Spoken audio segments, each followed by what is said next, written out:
Hello students, welcome to my YouTube channel ब्रेडने chemistry classes. तो बच्चों चलते हैं 11th क्लास के फर्स्ट चैप्टर पर। ठीक है, उसमें हमारा टॉपिक चल रहा है ना, एम्पिरिकल फार्मूला और मॉलिक्यूलर फार्मूला।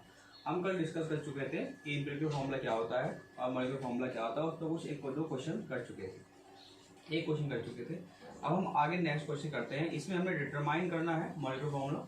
यहाँ पर हमें क्वेश्चंस में परसेंटेज दी होगी, उस परसेंटेज के अकॉर्डिंग हम एक फॉर्मूले से एक फॉर्मूला बनाएंगे। ठीक है, एक फॉर्मूले से एक कंपाउंड का फॉर्मूला फाइंड करेंगे, यानी मॉलिक्यूलर फॉर्मूला भी बोल सकता है वो उसी में, और एम्पिरिकल फॉर्मूला भी बोल सकता है। ठीक है, चलते हैं हम अपने टॉपिक की तरफ, स्टार्ट करते हैं आज क्वेश्चंस। ठीक है,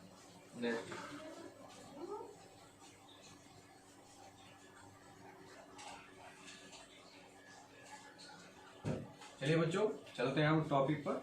इसका नाम है determination of empirical formula of the compounds. यहाँ पर हम एम्पिरिकल फार्मूला मॉलिक्यूलर फार्मूला भी डिटरमाइन करेंगे। ठीक है, तो ये है हमारा टॉपिक, स्टार्ट होता है यहाँ से। तो empirical formula of any compounds is determined with the help of given percentage of the elements in the compound. आपको क्या होगा, इसमें आपको परसेंटेज दी होगी, उससे हम क्या निकालेंगे, एम्पिरिकल फार्मूला भी बोल सकता है, उसके बाद मॉलिक्यूलर फार्मूला भी बोल सकता है।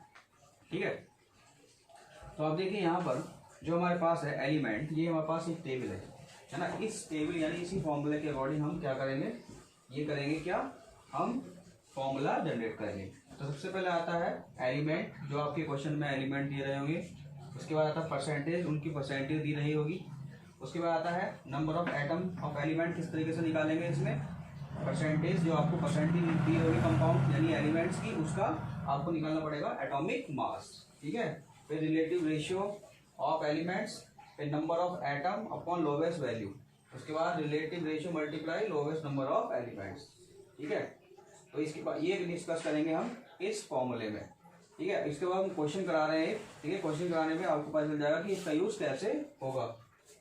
Relative ratio of elements equal to number of atom, ये रिलेटिव रेशियो निकालते हैं नंबर ऑफ एटम से लोवेस्ट वैल्यू, और relative ratio multiply lowest number of elements, इसमें मल्टीप्लाई कर देते हैं। ठीक है, तो इसमें क्वेश्चन करते हैं, तब आपको समझ में आ जाएगा किस तरीके से इसका यूज होगा। तो ये फॉर्मूला आपको हर क्वेश्चन में बनाना है। ठीक है, इसकी शॉर्ट ट्रिक भी आपको बता देंगे। शॉर्ट में क्या करना है कि आपको परसेंटेज लिख लेना है, फिर नंबर ऑफ एटम को इस तरीके से लिखना है। ठीक है, ये आपको हर क्वेश्चन में लिखना है। ठीक है, इसी फॉर्मूले से ही क्वेश्चन होंगे। अब आप क्वेश्चन देखिए। ठीक है,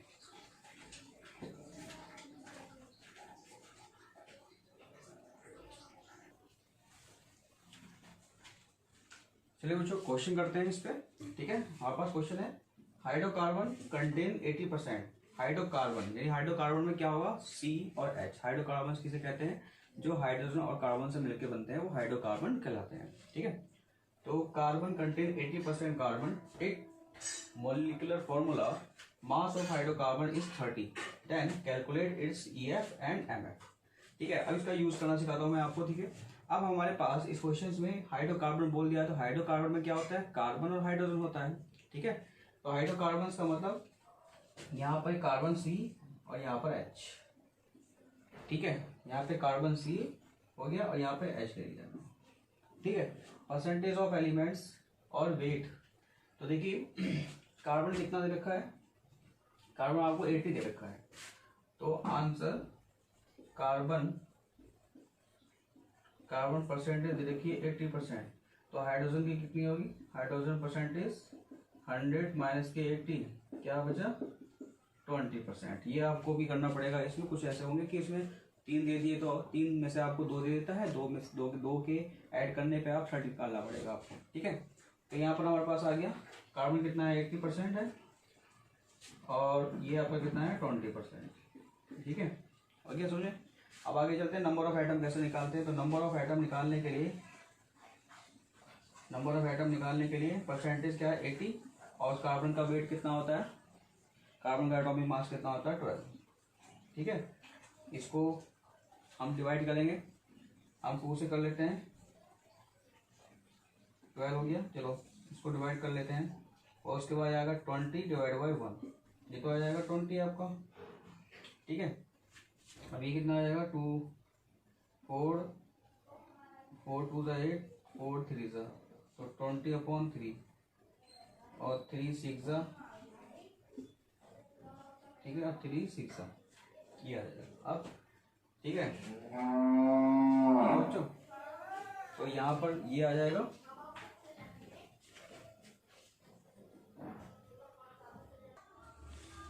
ठीक है बच्चों, चलिए आगे करते हैं। ठीक है, 20/20 अब लोवेस्ट टर्म आ जाती है।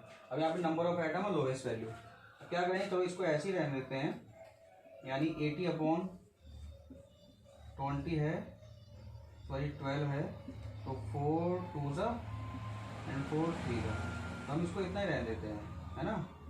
स्मॉलेस्ट नंबर तो यही बनेगा, स्मॉलेस्ट नंबर तो यही बनेगा। ठीक है, तो अब रिलेटिव रेशियो निकालते हैं नंबर ऑफ एटम, यानी नंबर ऑफ एटम का मतलब है नंबर ऑफ एटम आपकी कितना है। अब लोएस्ट टर्म कौन सी है दोनों में से, ये है, ये आपकी लोएस्ट टर्म है। क्या है, लोएस्ट। ठीक है, लोएस्ट टर्म ये लोएस्ट वैल्यू होगी, तो यहाँ पर लोएस्ट वैल्यू से डिवाइड करेंगे 20/3 डिवाइड बाई 20/3, ये कैंसिल हो गया, कितना आ गया 1 आ गया। ठीक है, रिलेटिव रेशियो ऑफ एलिमेंट कितना आ गया 1 आ गया। अब आते हैं यहाँ पर 20, तो 20 डिवाइड बाई 3, 20 कैंसिल। ठीक है, ये ऊपर चला जाएगा, कितना आ गया 3 आ गया, कितना आ गया 3 आ गया। ठीक है, अब यहाँ पर आपका देखिए रिलेटिव रेशियो आ रहा है। ठीक है, ये आ रहा है relative ratio multiply lowest number of elements. तो रिलेटिव रेशियो मतलब लोवेस्ट नंबर कौन सा है 1 है। ठीक है, तो रिलेटिव रेशियो और लोवेस्ट नंबर से मल्टीप्लाई कर देंगे, तो यहाँ पे कितना आ जाएगा बच्चों, यहाँ पे आ जाएगा 1 मल्टीप्लाई 1 इक्वल टू 1 और 1 मल्टीप्लाई 3 इक्वल टू 3। ठीक है, तो ये आपके कार्बन कितना आ गया 1 आ गया और H कितना आ गया 3 आ गया, यानी CH3 बन गया। क्या बन गया ये CH3। तो ये आपका क्या बन जाएगा यहाँ एम्पिरिकल फॉर्मूला। ठीक है, इसे नोट करिए, आगे करते हैं।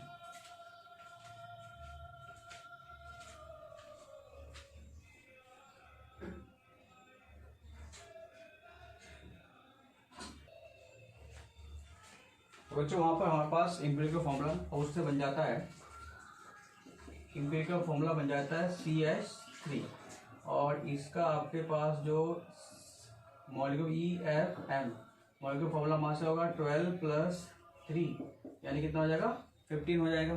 ठीक है, अब उसमें अब हमें इसमें क्या निकाला था, एम्पिरिकल फॉर्मूला और मॉलिक्यूलर फॉर्मूला निकाला था। तो ये हमारे पास एम्पिरिकल फॉर्मूला तो आपका आ गया CH3।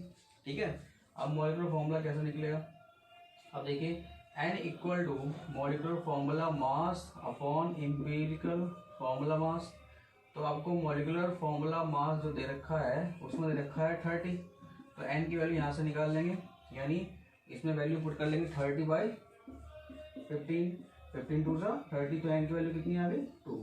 अब हमें मॉलिक्यूलर फॉर्मूला निकालना है, तो molecular formula equal to N multiply EF, तो कितना आ जाएगा बच्चों यहाँ पर 2 मल्टीप्लाई CH3। ठीक है, इससे मल्टीप्लाई कर दो, C2H6 हो जाएगा, C2H6 हो जाएगा। ठीक है, तो ये आपके पास मॉलिक्यूलर फॉर्मूला भी फाइंड हो गया। ठीक है, और एम्पिरिकल फॉर्मूला भी आएगा। ठीक है, तो इस तरीके से ये क्वेश्चन करने हैं। ठीक है, तो अब देखिए किसका फॉर्मूला हो जाएगा, ये इथेन। ठीक है, CH4 मेथेन और C इथेन का। ठीक है, तो ये इस तरीके से क्वेश्चन हो गए। नेक्स्ट क्वेश्चन पे चलते हैं, नेक्स्ट क्वेश्चन करते हैं, तब तक नोट करिएगा।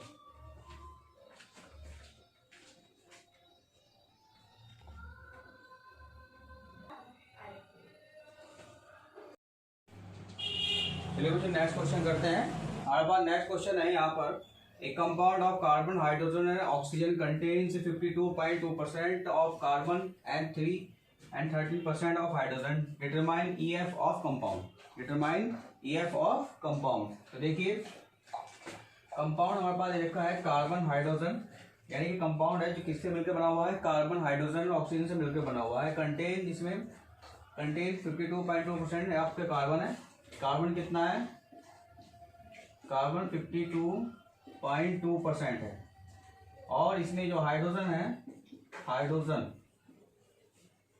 हाइड्रोजन आपका कितना है 30%, कितना है आपका 30%। ठीक है, तो हमें ऑक्सीजन निकालना है, तो ऑक्सीजन निकालेंगे तो इसको ऐड कर दो, कितना आएगा 2.5 और ये 65 टोटल आएगा कितना 5। तो ऑक्सीजन निकालने के लिए ऑक्सीजन इक्वल टू 100 माइनस के 65.2%, तो कितना आ जाएगा आपका, ये आ जाएगा आपका 8.954 और 963 34.8% आ गया। ऑक्सीजन कितना आ गया 38.4%। अब हम वो टेबल बनाएंगे, ठीक है। आते हैं टेबल पर। टेबल जो आता है सबसे पहले एलिमेंट आता है ई, ठीक है, फिर आती है परसेंटेज, ठीक है, फिर आता है number of atom equal to percentage divide by atomic mass, ठीक है।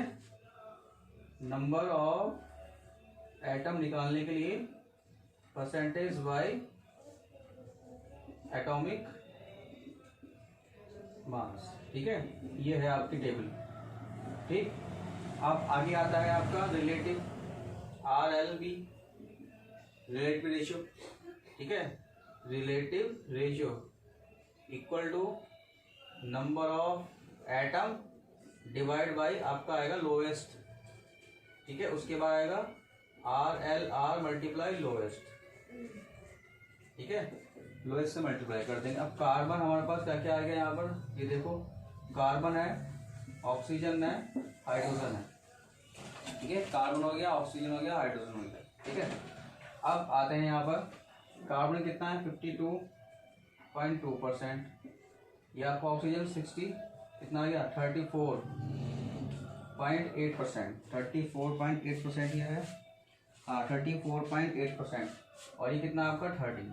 यहाँ पर आता है नंबर ऑफ एटम निकालने के लिए हम 52.2 डिवाइड बाई 12, ऑक्सीजन करते हैं 34.8 डिवाइड बाई 16 और 13 डिवाइड बाई 1, ये तो आ गया 13, ठीक है।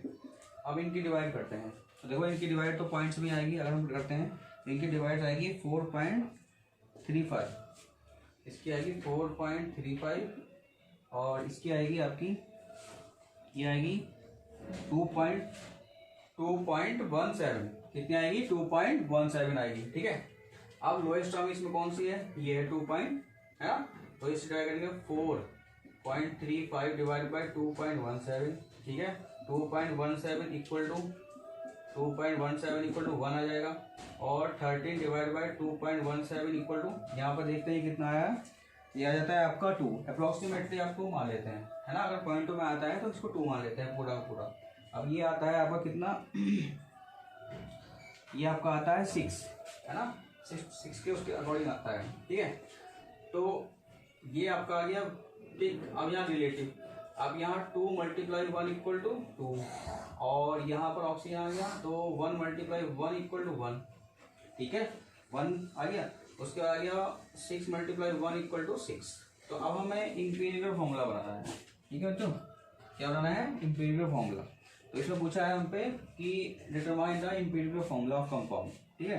तो इंपीरियल फॉर्मूला बनाएंगे तो देखिए C कितना आ गया आपका 2, और आपका ये आ गया CH6O, C2H6O आपका फॉर्मूला आ गया इंपीरियल फॉर्मूला C2H6O। इसको ओपन कर सकते हैं आप, CH3OCH3, ठीक है। ये ईथर का फॉर्मूला है आपका, किसका है, ईथर का फॉर्मूला है, ठीक है बच्चों। तो ये है आपका, इस तरीके से ये क्वेश्चन होते हैं, ठीक है बच्चों, ये इस तरीके से क्वेश्चन करने होते हैं। अब चलते हैं नेक्स्ट क्वेश्चन पे चलते हैं, ठीक है। नेक्स्ट क्वेश्चन करते हैं।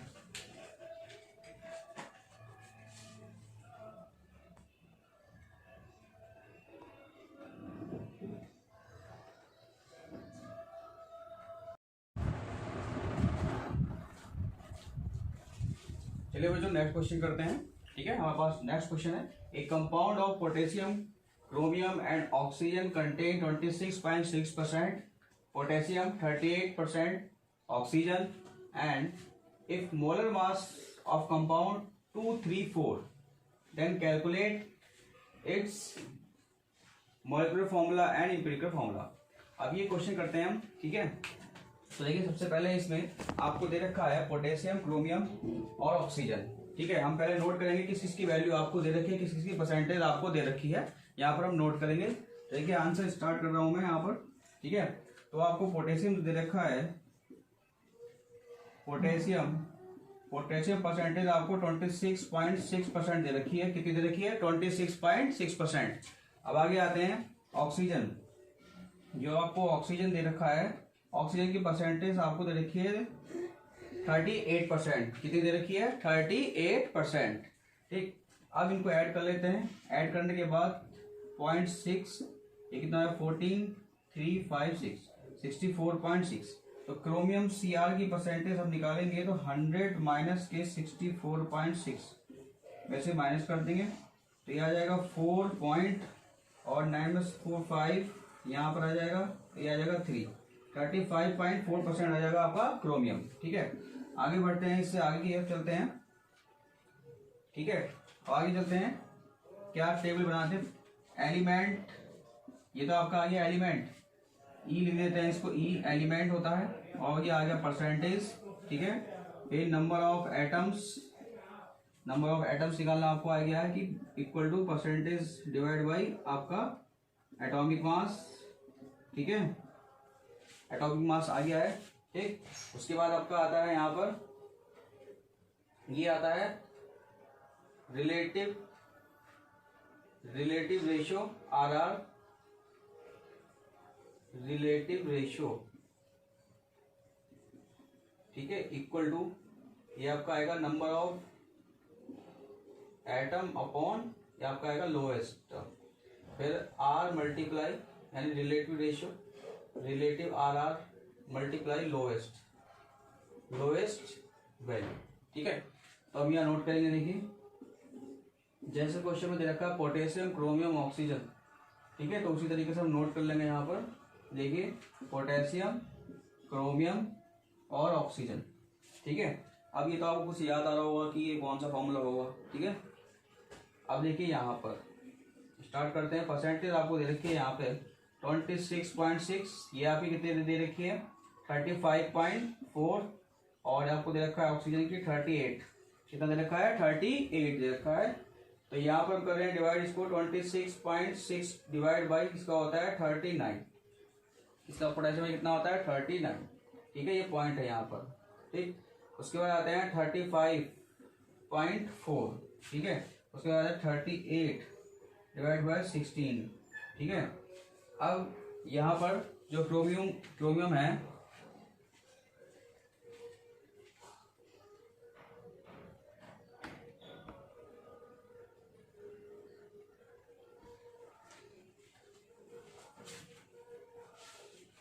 ठीक है, चलिए, ठीक है, 39 और ये 52। ठीक, अब इसकी डिवाइड करके क्या आता है? ये आ जाता है आपका 2.3 0.68 आ जाता है, यह आता है 0.68। ठीक है, और दूसरा भी जो आ जाता है आपका 0.68 आ जाता है।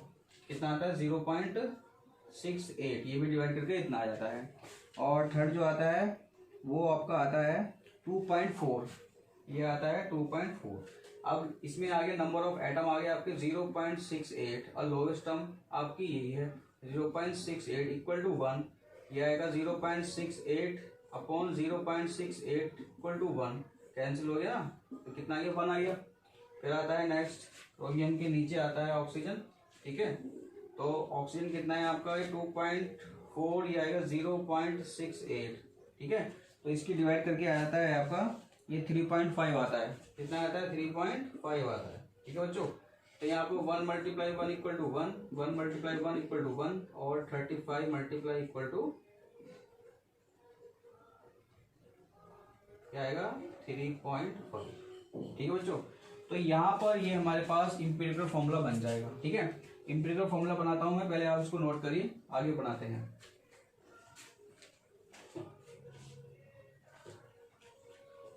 ठीक है, ये आप नोट कर लीजिए। अब मैं इंपीरिकल फॉर्मूला बनाऊंगा। देखो यहाँ पे बन जाएगा के, यहीं पे बना लेते हैं। चलिए, ये तो आ गया के, ये आ गया Cr, और ऑक्सीजन कितना हो गया? 3.5। कितना आ जाएगा? 3.5। इसको रफ कर देता हूँ मैं इधर से, या तो नोट कर लिया होगा आपने। ठीक है,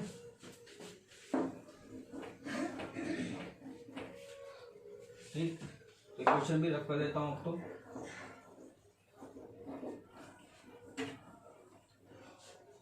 चलिए, अब देखिए इम्पेरिकल फॉर्मूला, अब हमारे पास जो इम्पेरिकल फॉर्मूला आता है वो आता है K2 नहीं आता, KCrO 3.5, ठीक है।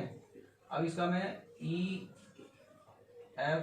फाइंड करता हूँ, इसका मैं EM फाइंड करता हूँ, तो आएगा आपका ये 39 प्लस ये आएगा 52 प्लस 16 मल्टीप्लाई 3.5, ठीक है। तो 39 प्लस 52 प्लस ये आएगा आपका मल्टीप्लाई करने के बाद जो आता है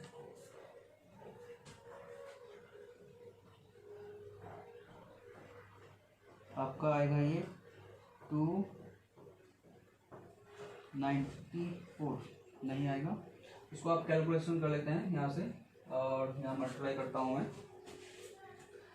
इसमें आ जाएगा ये 0 और 0 आ जाएगा यहाँ पर, और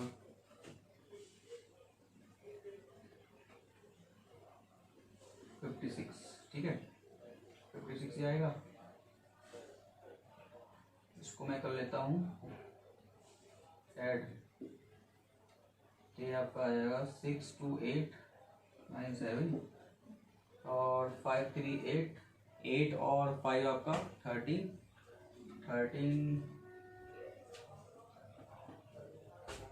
आएगा, ये 52 39 और 56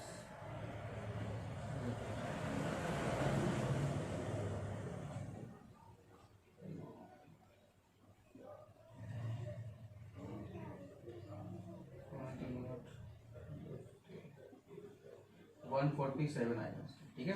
तो ये 147 आपका आ गया है क्या, इम्पेरिकल फॉर्मूला, ठीक है। अब यहाँ पर हम निकालेंगे n की वैल्यू, इसकी वैल्यू निकालेंगे, n की वैल्यू निकालेंगे। मॉलिक्यूलर फॉर्मूला आपका दे रखा था, मॉलिक्यूलर फॉर्मूला आपका कितना दे रखा था वो मैंने रफ कर दिया क्वेश्चन में शायद, मॉलिक्यूलर फॉर्मूला, ठीक है। मॉलिक्यूलर फॉर्मूला आपका